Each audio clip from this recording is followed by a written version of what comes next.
Assalamualaikum warahmatullahi wabarakatuh.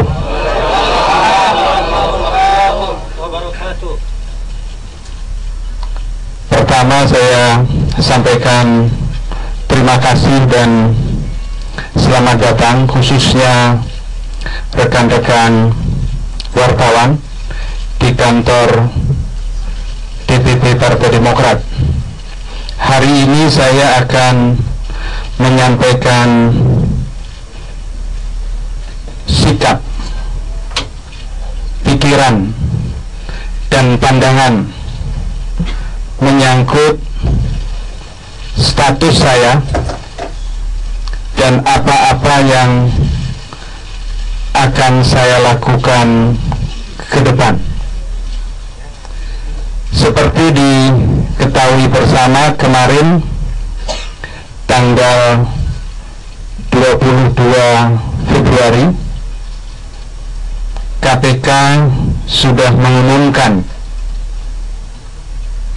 bahwa saya dinyatakan berstatus tersangka.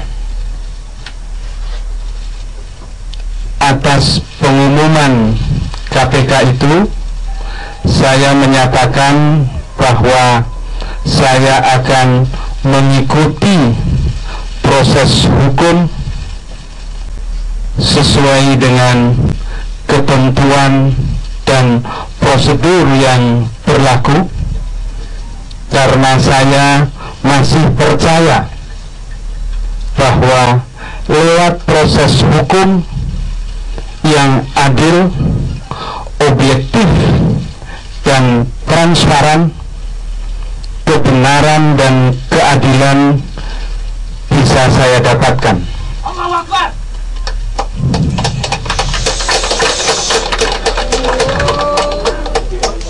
Tolong tidak ada yang teriak.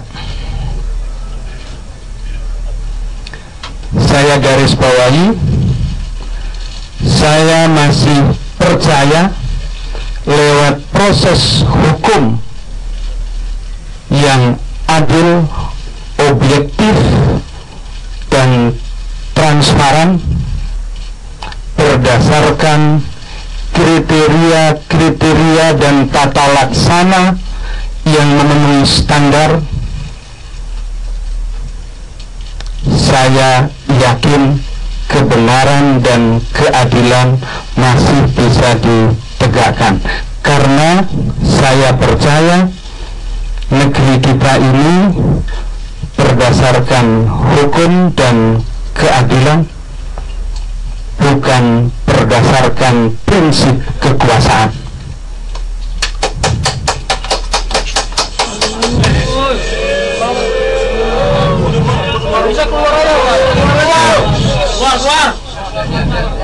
Tolong sekali lagi tenang dan tertib.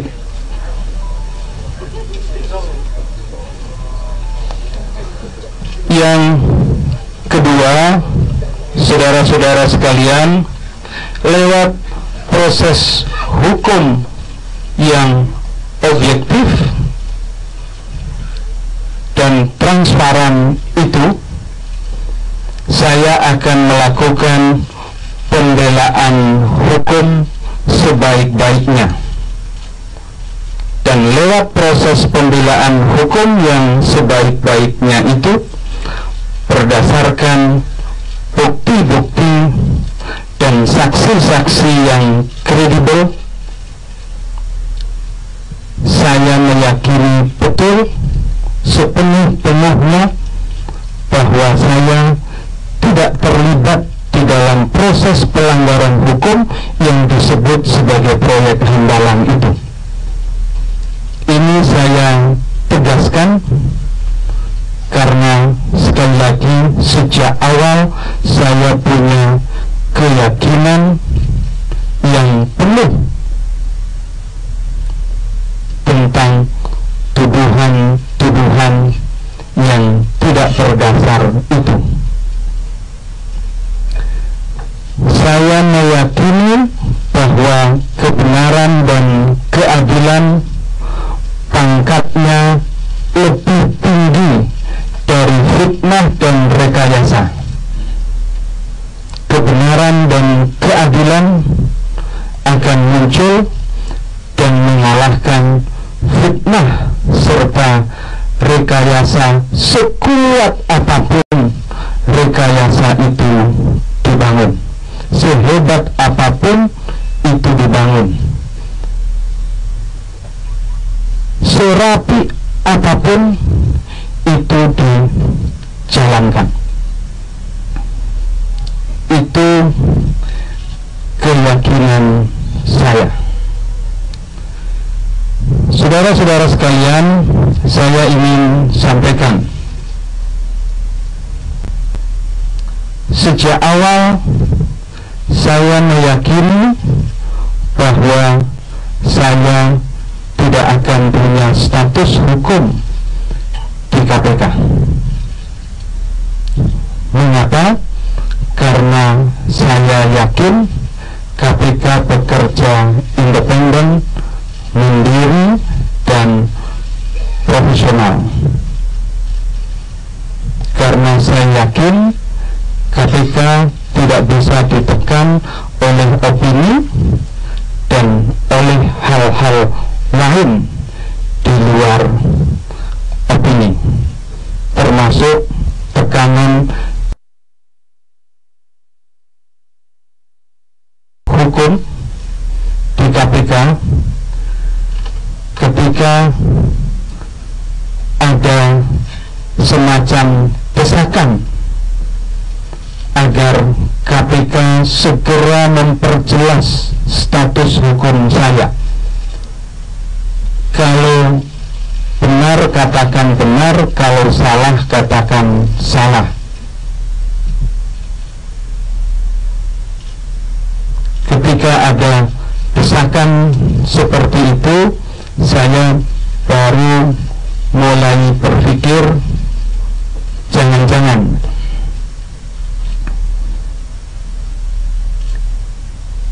saya menjadi yakin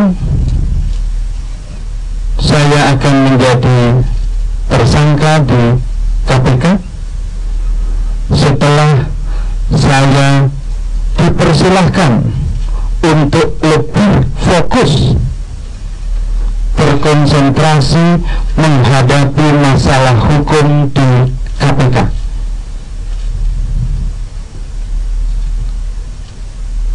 Ketika saya dipersilahkan untuk lebih fokus menghadapi masalah hukum di KPK, berarti saya sudah divonis punya status hukum. Status hukum yang dimaksud tentu adalah tersangka.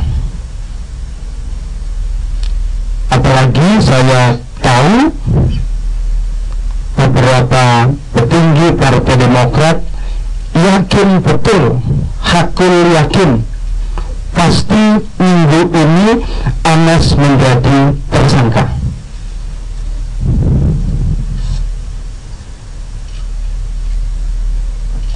Rangkaian ini pasti tidak bisa dipisahkan dengan bocornya apa yang disebut sebagai sprindik.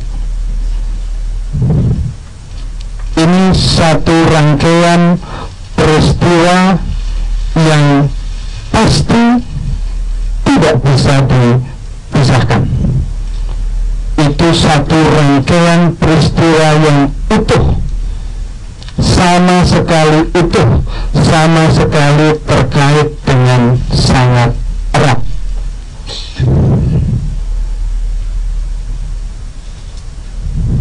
Itulah faktanya, itulah rangkaian kejadiannya, dan tidak butuh pencermatan yang terlalu canggih untuk mengetahui rangkaian itu. Bahkan masyarakat umum pun dengan mudah membaca dan mencermati itu. Saudara-saudara sekalian, kalau mau ditarik tidak jauh ke belakang, sesungguhnya ini pasti terkait dengan Kongres Partai Demokrat. Saya tidak ingin cerita panjang, pada waktunya saya akan cerita lebih panjang.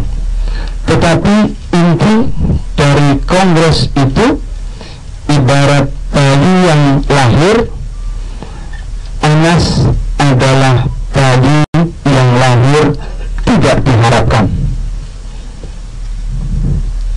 Tentu rangkaiannya menjadi panjang, dan rangkaian itu saya rasakan, saya alami, dan menjadi rangkaian peristiwa politik dan peristiwa organisasi di Partai Demokrat.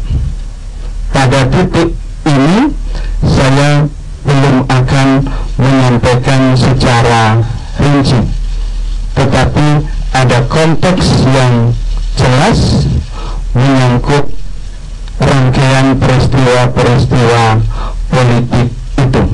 Saudara-saudara sekalian, ketika saya memutuskan terjun ke dunia politik dan saya masuk menjadi kader Partai Demokrat, saya sadar betul bahwa politik kadang-kadang keras dan kasar. Dalam dunia politik tidak sulit untuk menemukan intrik, fitnah, dan serangan-serangan. Itu saya sadari sejak awal, dan karena itu saya tahu persis konsekuensinya. Ketika saya tahu persis konsekuensinya, maka saya sampaikan, saya tidak akan pernah mengeluh dengan keadaan ini.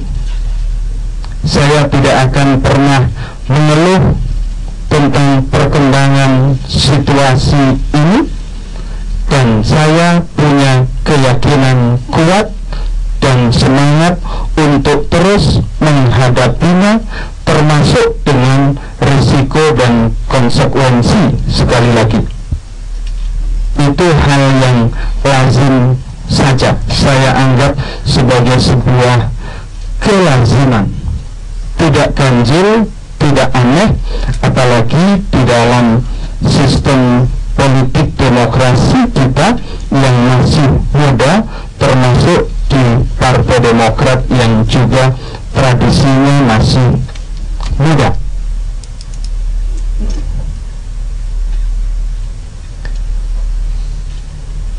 Saudara-saudara sekalian, karena saya sudah punya status hukum sebagai tersangka, meskipun saya yakin bahwa posisi tersangka saya itu lebih karena faktor-faktor non-hukum yang saya yakini, tetapi saya punya standar etik pribadi. Standar etik pribadi saya adalah mengatakan, kalau saya punya status hukum sebagai tersangka, maka saya akan berhenti sebagai Ketua Umum Partai Demokrat. Ini bukan soal jabatan dan posisi, ini soal standar etik. Standar etik pribadi saya itu, alhamdulillah, kemudian cocok dengan fakta integritas yang diterapkan